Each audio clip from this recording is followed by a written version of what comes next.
Et même quand il fait chaud, même quand les clims tournent à donf, même en pleine canicule, Le Coup Tordu est un podcast de vélo, un podcast de cyclisme. Le Coup Tordu, c'est un podcast fait par des passionnés. Pour les passionnés, il y a des interviews, il y a des previews dans Le Coup Tordu, je le redis pour ceux qui nous découvrent. C'est parti pour le 481e épisode du Coup Tordu. On va faire les previews de la 4e étape du Tour de Suisse 2026. Contre la montre, on parlera également de la 4e étape du Tour de Belgique et on ira également du côté de la Slovénie pour l'analyse et pour la preview de la 4e étape du Tour de Slovénie. Le Coup Tordu présent sur toutes les plateformes de podcast, la chaîne YouTube du Coup Tordu. N'oubliez pas de cliquer sur la petite cloche, vous abonner à la chaîne YouTube du Coup Tordu, comme ça dès qu'il y a un épisode qui est disponible, vous êtes au courant directement. Puis alors nouveauté, le canal du Coup Tordu sur Instagram. Alors ça c'est vraiment pratique pour ceux qui font des paris sportifs. Voilà, encore une fois, je n'incite personne à jouer dans le Coup Tordu, mais comme on fait des previews, bien évidemment, ça rejoint celles et ceux qui font des paris sportifs. Moi j'en fais, je le dis, avec une version très saine de mes pronos. Voilà, j'y vais vraiment en safe et en management de bankroll. Je vous conseille bien évidemment de faire la même chose. Donc jusqu'à présent, je vous donnais des pronos, des paris dans le podcast, dans le Coup Tordu. Je les mettais, on va dire, au début des courses. Je les rappelais sur le compte X, sur le compte Twitter du Coup Tordu. C'était pas forcément très pratique parce que si l'algorithme ne vous remonte pas le tweet du Coup Tordu, c'est pas terrible. Et puis il y en a aussi qui détestent X et Twitter, qui peuvent pas blairer Elon Musk, et c'est quelque chose que je comprends totalement, ça on va pas débattre là-dessus.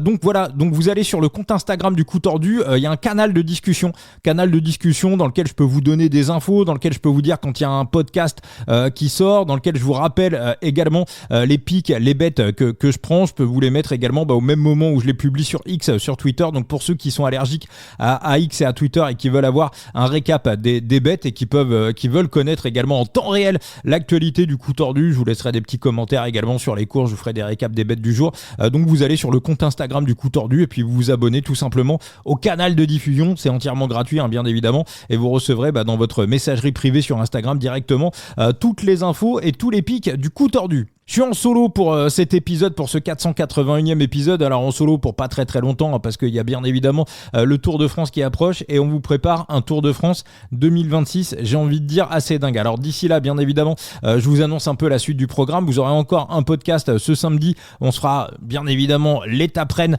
la 5e étape du Tour de Suisse, qui va être une étape dantesque, peut-être l'étape la plus dure de cette année 2026 en World Tour. La semaine prochaine, ça sera un petit peu plus calme. Alors, je vous garantis pas un podcast pour l'ITT, pour les contre-la-montre des championnats de France.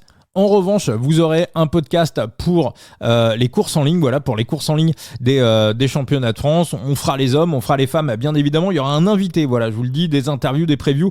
Il y aura un invité la semaine prochaine, vendredi prochain, dans le Coup Tordu. Pour l'instant, je vous en dis pas plus, mais pour moi, c'est un invité qui prend tout son sens. Ça fait un petit moment que je vous explique, voilà, je vous fais vivre un petit peu l'histoire du podcast, du Coup Tordu. Voilà, on le fait tous ensemble. C'est la 4e saison. On a démarré avec quelques dizaines d'auditeurs. Aujourd'hui, vous êtes allés entre 2000, 2500, 3000 à nous écouter sur chaque épisode. Ça dépend, bien évidemment, ça va encore monter sur le Tour de France. Et je vous parlais souvent que j'avais eu des contacts pour faire des collabs, pour faire des partenariats. Et voilà, il y a pour moi quelque chose qui va prendre vraiment beaucoup de sens, et c'est un petit peu le type de collaboration, de partenariat, enfin voilà, c'est pas le genre de terme que j'aime bien, que j'avais envie de mettre en place quelque chose qui a du sens véritablement pour tout le monde. Alors je vous le dis, ça va vraiment parler vélo, ça va vraiment parler cyclisme, et ça faisait un petit moment, voilà, que j'attendais de pouvoir mettre en avant ce type de projet dans le Coup Tordu. Là, il y a encore 2-3 jours, on m'a contacté pour vendre des lunettes. Je m'en bats les couilles. Enfin voilà, c'est gentil, c'est sympa, mais vraiment, faut que ça ait du sens. Donc pas d'agence, pas d'intermédiaire, pas voilà, j'ai rien contre les commerciaux, mais pas un mec qui est là pour prendre sa part au milieu. Voilà, de l'humain, du contact direct, de l'entrepreneuriat français. Moi, c'est ce qui me plaît. Voilà, c'est ce qui me plaît, c'est ce qui me parle. Des gens qui ont des projets, voilà, passionnés pour les passionnés, dans l'ADN du podcast, dans l'ADN du Coup Tordu. Et là, on peut faire des choses tous ensemble qui, encore une fois, seront gagnantes pour tout le monde. Et voilà, je suis vraiment très pressé de faire cet épisode. Ça sera, je pense, vendredi prochain pour la preview des championnats de France. Vous allez voir, ça va être très très sympa. Pour le Tour de France, il y aura plein de surprises. Il y a des gens que vous avez déjà entendus dans le coup tordu qui reviendront faire des previews avec la Tib, avec Enzo, que vous retrouverez bien évidemment également à l'occasion du Tour de France. Et puis Thibaut Enzo qui ne vous quitte jamais, hein. Thibaut qui est très présent bien évidemment sur les réseaux sociaux, son compte X, son compte Twitter, Thibaut Chambre. Et puis Enzo également qui était en folie aujourd'hui avec la victoire de Lorenzo Fin sur le Giro Next Gen. Et voilà, attention au petit Enrique Bravo également, qui a terminé 3ème à 52 secondes. Mais voilà, Lorenzo Fin qui a envoyé du large. Donc Enzo très content, et donc vous le retrouvez également sur son site The Big Gear et son compte X, son compte Twitter, Analyste à Phoenix. Puis il y aura d'autres surprises également pour le Tour de France. Là, j'ai été contacté pour des choses aujourd'hui. Enfin, ça va être très sympa. On va vivre un Tour de France, mais je vous le dis vraiment, on va vivre un Tour de France de ouf, parce qu'il y a plein de surprises et il y a plein de choses qui se préparent. Je vous rappelle que juste avant le Tour de France, je vous offrirai sur Side Limit, hein, pour ceux qui sont intéressés, la carte de Paul Lapera, qui est l'une des plus belles cartes du jeu. Pour ceux qui auront validé le programme de parrainage de Side Limit en passant par notre code de parrainage coup tordu 0 avec le chiffre 0, vous participerez à un tirage au sort. Vous êtes 8, je suis pas retourné voir, hein, mais je crois que vous êtes 8 pour l'instant sur ce tirage au sort pour gagner la carte de Paul Lapera. Donc vous vous inscrivez sur Side Limit, jeu de fantasy, c'est le meilleur de tous. J'ai créé le coup tordu pour parler d'un jeu de fantasy où on est le manager de sa propre équipe, hein. C'est également pour ça que j'ai créé le coup tordu. Donc le coup tordu est devenu ambassadeur de Side Limit. Donc il y aura un tirage au sort pour ceux qui ont été au bout du programme de parrainage. Vous achetez une petite galerie de coureurs à peu près pour 40 balles, hein, pour $50 USDC. Vous avez des coureurs que vous pouvez utiliser, que vous pouvez revendre, vous pouvez faire des plus-values avec, les utiliser pour gagner d'autres coureurs et pour gagner également un petit peu d'argent. Désormais, c'est des ETH, de l'Ethereum sur Side Limit. Et en plus, vous aurez 5000 bidons offerts pour acheter d'autres coureurs, et vous ferez partie de ce tirage au sort pour repartir avec la carte de Paul Lapera, coup tordu 0 avec le chiffre 0. On attaque, alors gros programme, hein, pour ce samedi. On va attaquer avec, on va commencer par quoi ? On va commencer par la Slovénie. Alors la Slovénie, on va revenir un petit peu sur ce qui s'est passé quand même sur cette 3e étape. Alors j'avais pas pris de bet, j'avais pas pris de pari sur cette 3e étape. Florian Lipovic était favori à 1,85, et à la fin on a quoi ? On a la victoire de Laurens Pitti. Alors je la sentais pas cette étape, et c'est ce que je vous avais dit hier dans le podcast. Ça me paraissait quand même un peu facile pour que Florian Lipovic soit coté à 1,85. Je pense que du côté des books, on a un petit peu surfait la côte finale, qui est quand même, dont le sommet était quand même situé assez loin de l'arrivée. Alors Florian Lipovic, c'est un bon grimpeur, mais pour moi c'est pas un Remco Evenepoel ou un Tadej Pogacar. C'est pas le mec qui, une fois qu'il va arriver en tête de l'ascension avec 40 secondes ou une minute d'avance, va ensuite faire un long raid de 30 km en solitaire sur le plat. Donc j'étais pas convaincu de la victoire de Lipovic, donc 1,85 non. Au lieu de ça, les Red Bull Bora, dans cette dernière ascension qui était située à une trentaine de kilomètres de l'arrivée, ont assumé un tempo, on va dire, pour larguer quelques sprinteurs, pour garder Laurens Pitti dans les roues, hein. Laurens Pitti qui est quand même pas le meilleur des grimpeurs, et pour s'adjuger la victoire de Laurens Pitti sur un sprint final. Donc c'était pas du tout le scénario qui était vu par les books. Alors moi non plus, hein, parce que j'ai pas non plus envisagé ce scénario-là, à vrai dire, je savais pas trop. En revanche, sur cette 4e étape du Tour de Slovénie, bon là ce qui est sûr, c'est qu'on va avoir Anji Sidey. On a une dernière ascension, donc quasiment 13 km, 7,7% de moyenne. Les 8 derniers kilomètres sont assez terribles. On aura une descente un petit peu technique, mais enfin rien de très méchant non plus. Et l'arrivée sera jugée juste en bas de la descente. Donc autrement dire que celui qui va franchir ce sommet final en tête remportera l'étape. Pour moi, c'est un penalty sans gardien pour Florian Lipovic. Seulement le problème, c'est que les bookmakers le voient aussi de cette manière-là. 1,23 la cote de Florian Lipovic, c'est magnifiquement coté. Pour moi, il y a aucune value à aller chercher, il y a aucune value à aller gratter sur cette 4e étape du Tour de Slovénie.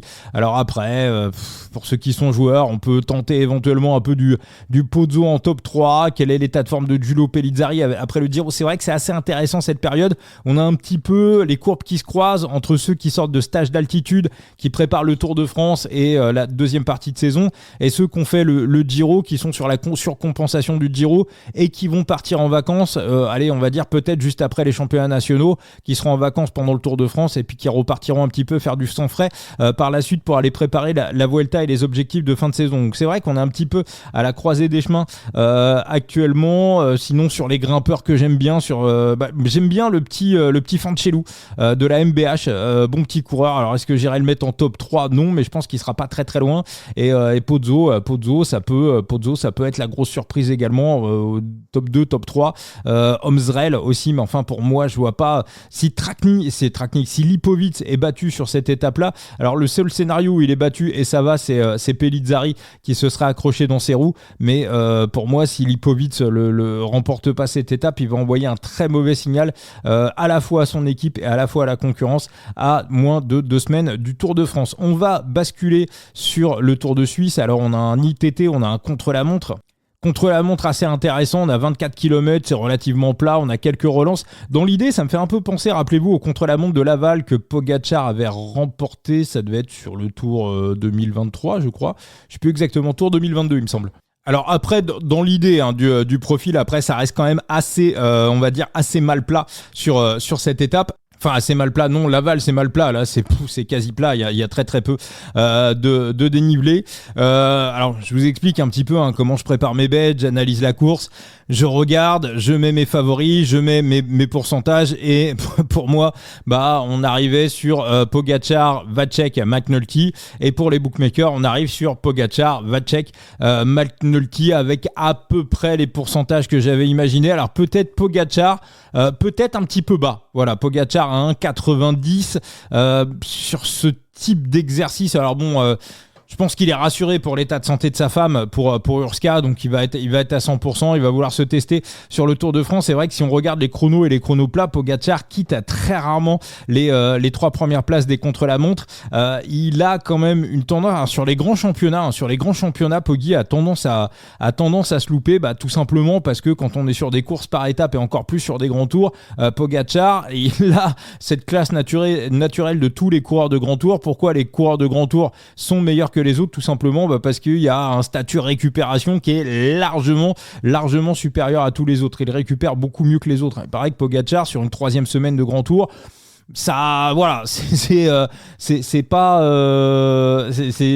comme s'il avait démarré le grand tour finalement. Tiens, d'ailleurs, je voulais faire une aparté, je voulais en parler hier dans le podcast. Alors c'est pas non plus le truc du siècle ni de l'année, mais le caméraman de la télévision suisse qui est venu filmer Tadej juste après l'arrivée de l'étape 2, quand il était en train de prendre des nouvelles d'Urska sur son vélo de récupération et qui tournait autour alors qu'il était sur une conversation intime avec, on l'imagine, pendant toute l'étape, l'angoisse de savoir ce qui s'est passé. Il avait quand même sa femme qui était à l'hôpital.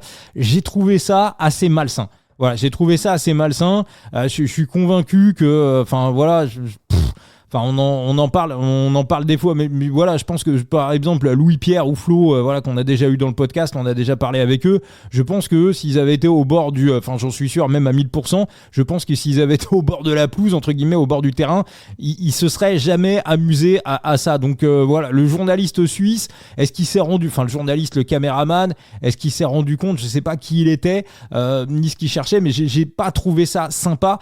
En plus, ça oblige entre guillemets Tadej à faire un geste. Alors il est pas méchant non plus, il lui fait un geste de la main, il est assez énervé, mais Tadej, moi je vais vous confier un petit off. Voilà, il m'en voudra pas. De toute façon, il n'y a rien de très méchant. On avait reçu Christian Kagestadt, rappelez-vous, qui travaille avec Alex Carrera chez ANG All Sport, donc l'agence de Tadej Pogačar. Je l'avais reçu pour la 400e du coup tordu. C'est un épisode qu'on avait fait en studio de podcast. Et puis après, voilà, il était venu avec un pote à lui, très sympa. On avait été bouffés tous ensemble.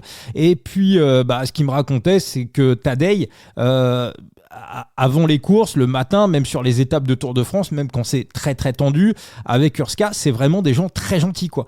Ils arrivent à l'hôtel, voilà, ils font le tour de tout le monde, ils disent bonjour à tout le monde, le petit-déj, le truc. Ils sont vraiment, c'est vraiment des gens gentils en fait. Alors après, on peut penser ce qu'on veut de Tadej, voilà, chacun a son avis, voilà. Est-ce qu'il y a la valise à pharmacie derrière? C'est l'éternel débat. De toute façon, chaque fois qu'il y aura un mec qui sera surdominant dans le cyclisme, c'est un débat qu'on aura pas toujours en permanence et tout le temps. Donc voilà, je suis pas là pour démêler le vrai du faux. J'en sais rien, je sais pas mon idée ou pas, mais je vous ai expliqué 1 milliard de fois ce que je pensais des zones grises. Bref, le sujet est pas là. Le sujet est que c'est quelqu'un de vraiment sympa et c'est pas toujours été le cas dans toutes les générations des coureurs. Voilà, je le redis, par exemple, Johan Brunel. Je pense que si vous débarquiez au petit-déj du temps de l'US Postal de Johan Brunel, je suis pas sûr que le matin, voilà, les mecs faisaient le tour de tout le monde. Voilà, donc c'est voilà la différence entre des mecs sympas et des mecs beaucoup moins sympas.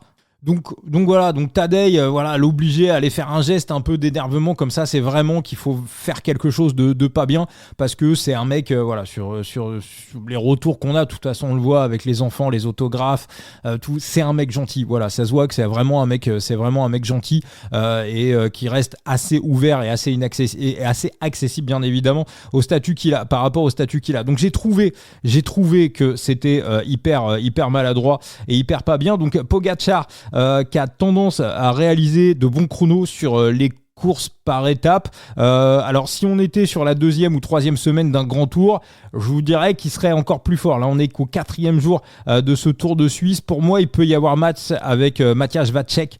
Très clairement je pense que McNulty sera 3e. McNulty a fait de bonnes performances en chrono. Alors il a déjà réussi des jolis trucs sur des chronos plats. Après McNulty il est plutôt fort sur des chronos on va dire un petit peu vallonnés, à la différence de Pogačar sur les grands championnats. Il a parfois eu des résultats. Maintenant Matthias Vacek a l'air quand même particulièrement bouillant. J'ai l'impression qu'il a fait monter tous les curseurs. Il a fait monter tous les curseurs. Et je me demande même, dans la réorganisation de la Lidl Trek, si Matthias Vacek, c'est dingue, hein, il a exactement les caractéristiques de Mats Pedersen.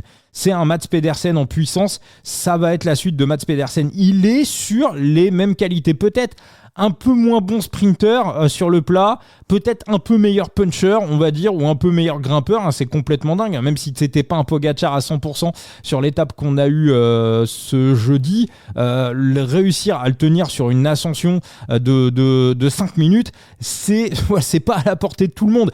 Donc Vacek a dit aussi qu'il était pressé, qu'il avait hâte d'être sur ce contre-la-montre. Après le problème, alors je vois pas sortir du top 3, alors je vous ai pas parlé de la météo est assez égale pour tous les coureurs. On va avoir un vent de 5-6 km/h, simplement les rafales vont un petit peu moins souffler pour les derniers partants, c'est-à-dire que les premiers partants pourraient avoir des rafales entre 15 et 18 km/h et les derniers partants on serait plutôt entre 10 et 13 km/h, donc ça serait plutôt avantage aux derniers partants, mais c'est vraiment ultra méga léger.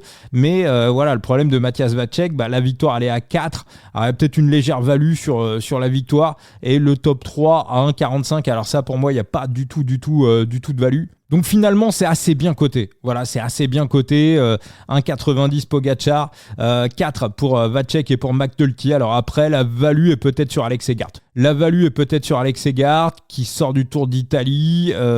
Qui n'avait pas été dingue d'ailleurs sur le chrono du Giro. Il était ressorti à la 13e place à la 16e place à 3 minutes de Pipo Ganna. Je pense que c'est pour ça qu'il est coté à 15. Après, je vois difficilement un autre podium que le podium que je vous ai donné, mais encore une fois, tout est parfaitement coté par les bookmakers. Donc quand il n'y a pas de value à prendre, tout simplement, il faut savoir passer son tour. On va terminer avec, et puis retour sur le Tour de Suisse, bad beat, hein, évidemment. Moi, je vous avais donné la victoire et le top 3 de Callum Groves qui a abandonné en cours de route, et on a rentré le match-up de Corbin Strong devant Bling Bling Matthews. Corbin Strong qui avait dit qu'il ferait plus de sprint massif, en tout cas pour le moment, puis il l'a fait. Il a quand même été testé son sprint c'était pour la 3e place. Strong fait 6, Matthews fait 8, donc ça nous permet quand même de passer un petit match-up sur cette 3e étape du Tour de Suisse. On va aller sur le Tour de Belgique, donc 3e étape remportée par Sir Alex Aramburu devant Lewis Haskey, qui est très chaud cette année. Lewis Haskey, alors ça s'est plutôt joué assez groupé, un sprint punchy. Je pensais que ça déverrouillerait un petit peu plus tôt. Moi je vous avais donné Florian Vermeersch qui a quasiment pas existé, Jasper Stuyven qu'on a vu apparaître un petit peu dans le final, mais bon bref, j'y étais pas du tout. J'ai surtout, je pense, surestimé la force des UAE qui n'ont pas du tout eu la main sur la course, hein. Vermeersch qui a pas du tout imposé son rythme. En revanche sur cette étape, moi l'équipe que j'ai vraiment trouvé assez forte et qui était en surnombre à l'avant, c'était la NSN, un Girmay qui qui s'est un petit peu relâché dans le final, qui termine à 56 secondes. Girmay était encore présent dans les 5 derniers kilomètres. Donc Bini, on a du très très bon Bini sur ce Tour de Belgique. On retrouve vraiment du très très bon Bini à l'approche du Tour de France. Moi j'aime bien parce que c'est un coureur que j'adore. Et surtout une très très forte équipe NSN. C'était quasiment l'équipe qui était en surnombre à l'avant. Ils vont chercher une très très belle deuxième place avec Lewis Husky. Donc pour moi c'est le meilleur collectif sur ce Tour de Belgique. Aramburu remporte l'étape, il a couru au cordeau. Aramburu pour une fois, mais on l'aime bien Aramburu bien évidemment, mais c'est vrai qu'Aramburu c'est un monstre physique, hein, et dès qu'il commence à mettre un petit peu la tête sur les jambes, ça devient un mec qui tout simplement gagne des courses, parce que ça reste bien évidemment l'un des plus gros talents du cyclisme mondial dans son registre de puncher sprinter. Donc pour cette 4e étape, on va revenir sur un sprint. Il pourrait y avoir un petit peu de pluie en fin de course, on est pareil, hein, de toute façon on est sur des grosses chaleurs, assez peu de vent sur l'étape. On a 1200 mètres de dénivelé, on revient un petit peu au dénivelé de la première étape, donc c'est pas tout plat, c'est un peu casse-pattes, hein, il y a quand même des petits talus qui peuvent un peu casser les jambes des sprinteurs. Moi dans ma hiérarchie de sprinteurs, on revient sur du Merlier à 1,70, un Merlier qui a retrouvé son sprint sur la 2e étape, il le disait, hein, voilà, qu'il avait un petit peu perdu le timing de son sprint. Merlier c'est vraiment sa force, hein. Sa force c'est le timing. Il est, comme dit Thibaut, il est d'une précision chirurgicale. Il arrive tout le temps à déclencher au bon moment, qu'il ait ou non ses équipiers, qu'il y ait ou non du vent de dos ou du vent de face, que le profil soit technique ou pas. C'est du cordeau, c'est presque de l'art à ce niveau-là. Et justement, il a retrouvé sur la 2e étape, il a retrouvé un petit peu ce sens du timing. Donc quand il a ce sens du timing, il devient très très compliqué à battre. Moi, c'est sur la hiérarchie, nous ressortent du Merlier, Philipsen, Koy et Girmay 4e. Bini, je l'aurais plutôt classé dans le top 3. Voilà, je l'aurais plutôt remis simplement la difficulté de l'étape, les 1200 mètres de dénivelé positif, la technicité du parcours qui font que pour moi, voilà, ça peut un peu casser. Alors, on a un sprint tout plat, mais ça peut un peu casser les jambes des sprinteurs, et aussi la force du train des NSN qui pour moi me remettent totalement Binyam Girmay dans le match. Donc Bini, je trouve que voilà, il y a une petite value sur le top 3 qui est à 3,25. On partira sur 0,1% de bankroll pour le top 3 de Binyam Girmay, et puis on mettra une petite croquette sur la victoire à 10 à 0,05% de bankroll. Je crois que c'est 3,75, hein, 3,75 pour attendez, je vais vérifier, 3,75 ou 3,25, je ne sais plus. Je sais que la mise c'est 0,1% de bankroll. Voilà, 3,75, hein. 3,75, 0,1% de bankroll pour le top 3, et la victoire elle est à 10, 0,05% de bankroll. Voilà, je pense qu'il en est capable, encore une fois. Très très beau collectif de l'équipe NSN. J'ai vraiment trouvé, c'est vrai qu'on a quand même une très belle équipe, hein. Chris Neland qui revient très très bon, Riley Sheehan qui a fait une belle fin de printemps, Jake Stewart, vous savez tout le bien que je pense de lui. Mathis Louvel, c'est un bon coureur. Guillaume Boivin qui semble un petit peu mieux qu'à la sortie du printemps. Lewis Husky qui est dans une forme intersidérale, et Girmay qui est dans une forme intersidérale. Donc pour moi, c'est l'équipe actuellement sur ce Tour de Belgique qui clairement a le meilleur collectif. Voilà pour ce coup tordu. N'hésitez pas, hein, s'il y a quoi que ce soit. N'oubliez pas encore une fois de vous abonner au canal du coup tordu pour avoir toutes les informations en direct, hein. Voilà, ça sera encore plus simple que X, que Twitter, et on se retrouvera demain pour une nouvelle étape et un nouveau coup tordu. Ciao les amis.